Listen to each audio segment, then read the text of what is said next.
Hello everyone! After making some big purchases, which also includes a solid gold suit, I have found myself a little bit low on units. So today we're going to be taking a look at all of the Plaza minigames here that you can play in Tower Unite, and see which ones earn us the most number of units. Minigames will appear in the Plaza throughout the day, every few minutes. So this video is going to go over some of the quick tips that you can get for getting the best scores possible in these games. Now to get started, we're going to talk about the most common event, which is the Treasure from the Sea. The Treasure from the Sea is an event that takes place on the beaches. During these events, 10 treasure chests will wash up on shore, and it is up to you to find them. In order to find these chests, we first need to buy a metal detector. The metal detectors are available over at the Stray. Calaria here will sell you one for just 5,000 units. You only need one, and it will pay for itself very fast, so don't worry about spending your money on it because you will make it back almost immediately. To equip the metal detector, simply open up your inventory bar, go over to the Other tab, and you will find the metal detector. Just place it in your hotbar, and then you are good to go. When the event is active, just start walking around the beach with the metal detector out. When you get in range of the treasure, the detector will start to beep. The faster it beeps, the closer you are. You can detect the treasure from 1,000 centimeters away, so when the sensor starts to beep, all you want to do is move either left, right, forward, or back to see which direction causes the detector to start beeping more. You can also look at the screen to see just how far away from the treasure you are, and you can gauge the direction based on that. Once you are about 150 centimeters away, you will have the ability to dig up the treasure. Search the area nearby you for the prompt to dig up the treasure, or you can search for the outline of the treasure chest itself to know where it is at. Keep in mind that at some angles, the outline of the chest does not always show up, even if you are looking at the exact spot to dig. Once you open the chest, the item will be shown at the bottom right of the screen.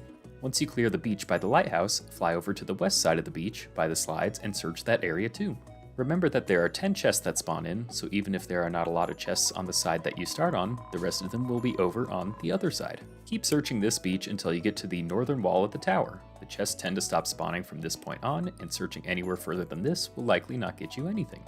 Remember that these chests only stay active for 5 minutes, so once they wash up, you need to be fast. Now that we know how to dig up the chests, it's time to find out what's inside of them. Each chest will randomly give you an award for one of these items. You will get either the Always Lucky Slot Machine, a bag of units, an Eternally Burning Crab, an Eternally Frozen Crab, a gem, a Golden Cat Sack, a pile of units, a quarter, and a treasure chest of units. The most valuable of these items being the Golden Cat Sack, and it can be redeemed for other items as well. If I were to guess for the Golden Cat Sacks, I would say that they are about a 1 out of 50 chance to find, so be on the lookout for them. We ain't found a Golden Cat Sack. The last item that you can also get from these chests is the laser pointer, which is located up in the Others tab, right by the metal detector. All of these items from the chests can be redeemed for units, or they can also be kept for the novelty of the items too. The choice is up to you. Now that we are done with the Treasure from the Sea, let's focus on the rest of the events. Before I talk about each of the events individually, I have 2 quick tips. First off, get to the games as soon as they start. The more time you spend in them, the more units that you will earn in them. Second, if you ever find yourself far away from the teleporters or from the arena, you can simply hit the tab key and click on the event when it starts. This will work from any place in the plaza and will take you directly to the arena. Now, all of these arena events can be played with other people, but some of them require 2 or more people in order for you to get points in them. So to give yourself the best chance of getting points, try and play in more populated servers with more people in them. These events are the Plane Wars, the Chainsaw Deathmatch, and the Snowball Battle. Let's start with the Plane Wars. The objective is simple: take out the other planes. Using the keys to move around and the mouse to shoot, aim at the other planes and try to be the one to take them out. When the event starts, you will have 2.5 minutes to rack up as many kills as you can. Each successful hit on an enemy plane will award you with 250 points. Try and stay right behind the enemy planes and just make small adjustments with your reticle in order to hit them. You can also right-click to move the camera to get a better view of your surroundings. The number of points that you end up scoring will directly translate to the number of units that you are paid out in the end. This game is one of the more difficult games, and because getting full servers can be difficult, expect to earn between about 2,000 and 10,000 units depending on these conditions.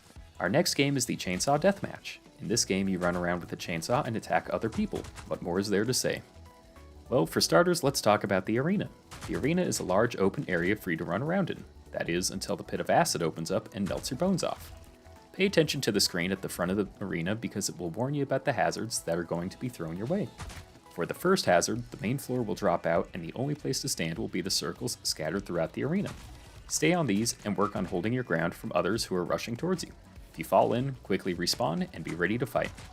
After that hazard, the arena will have the circle platforms rise up slightly, which can impact your overall movement around the arena. And finally, the third hazard will have the circles go to the top of the ceiling, turning the area into a cramped hallway of death and chaos. Use your chainsaw as much as you can to attack others and get as many points as you can. You can also crouch too to help evade attacks, but at the cost of mobility. Every time you hit another player, you will be awarded with 30 points, and each player has 300 health, meaning that a single kill can be worth up to 300 points. Try to focus on large groups of enemies, especially as they spawn in. Don't just focus on killing. Attacking and dealing damage on multiple targets is more rewarding than just hitting one player. Just like the Plane Wars, your final payout will be awarded by the total score that you get from the kills. This game is fast and chaotic, so on large servers it can easily earn you between 5,000 and 10,000 units every single time you play. Our final multiplayer game is the Snowball Battle. There is only one tip that I have for this game, and that is to get the snowball launcher, located at the center arena. Make sure that you use it as much as you can. While you have a limited amount of ammunition, you will be able to shoot with greater accuracy, and each hit will get you more points than the normal attacks. Normal attacks will get you 20 points per hit, while the snowball launcher will earn you 250 points per hit, which is over 10 times the reward, making it very much worth it. Plus, most people tend to run and grab the snowball launcher, meaning that finding a lot of people to attack is not going to be that difficult. I would say that this game falls somewhere in between the other two when it comes to difficulty, so your payoff might be a little bit lower at around 2,000 to 5,000 units. Now we can talk about my favorite game, the Balloon Shoot. This game takes place in the multiplayer arena and requires you to shoot balloons as they fly up in the air. There are 3 types of bonuses that you can get when playing this game. The first one is the speed bonus, which gives you an extra boost to your score. By shooting at about 1 a second, you will be awarded with extra points. The second bonus is the long shot bonus award, which gives you bonus points for balloons that are much further away than when they spawned in. Our third bonus is the golden balloon bonus, which comes when you shoot the special golden balloons. The best news is that you can actually stack all 3 of these bonuses at the same time. So if you want to get the most points, your best bet is to let the balloons fly up for a short distance and then rapidly shoot them as many times as you can. You can also shoot the crossbow slightly before the loading animation for it is done, but make sure that you are aimed at a balloon when you do that. This is my favorite game, and when recording this, I was able to set my record at 18,700 units, so you can expect to get at least 10,000 units once you are able to get going and getting all 3 bonuses at the exact same time. Next up, we have the Fruit Frenzy. In this game, a bunch of fruit will spawn around, and all you have to do is collect it. The key to this is speed. The faster you are, the more your speed reward is going to be. The first fruit you grab will be worth 25 points, and maintaining a fast speed will increase them in value by 25 each. So your second piece will be worth 50 points, then 75, and then 100, and so on. After your 5th fruit, each piece will be worth 150 points. The speed bonus breaks really fast though, so you have to be even faster. Remember that by clicking, you can perform a dash maneuver that sends you going really fast in the direction that you are looking. I prefer to focus on the sides of the arena and let the middle fill up with a bunch of fruit and stuff so I can build up my combo a lot easier. Remember to jump and to always be moving. This is a fast game with a steep difficulty curve, so your average payout will likely be between 2,000 and 8,000 units, depending on how experienced you are. The final game that I'm going to be talking about is the Target Practice. This game is similar to the Balloon Shoot, but instead of moving balloons, we are shooting stationary targets. These targets will spawn in, and it's up to us to shoot them. You do not have to shoot them in the center in order to break them, but you do have to keep your recoil under control, because shooting the gun rapidly will make it harder to hit the targets that are right in front of you. Your main goal is to keep pace with how fast they spawn. I like to stick to the corner of the arena, so most of the targets will spawn directly in front of me. Once I have a few in front of me, I start shooting. Shoot them at the rate that they spawn in, and keep track of the targets that are about to disappear. Shoot the oldest ones and move on to the newer ones. Try to pace it so when you shoot an older target, a newer one spawns in to take its place. That way you do not break your speed combo chain. Your max speed chain is a bonus of 75 points per target, which is 70 more points than shooting the normal target without the bonus. So keeping the chain as high as you can is required. You can also get more bonuses by shooting the rainbow colored targets, which spawn in every few seconds. They will earn you a bonus of 150 points each. This game is pretty good for earning units, and you should expect to earn between 5,000 and 12,000 units when you compete in it. Now, I just want to briefly cover some of the other games too. Because some of the other games are seasonal, you might have different games appear in the arena, or you have some games that just don't seem to spawn ever. Most of these games will take place in certain seasons. Most of these special events that take place have a similar looking form to the events that we have just covered. For example, the Booze Bash is almost exactly the same as Fruit Frenzy, the Ghost Hunting event will replace the Balloon Shoot event, and the Pumpkin Blast will replace the Target Practice.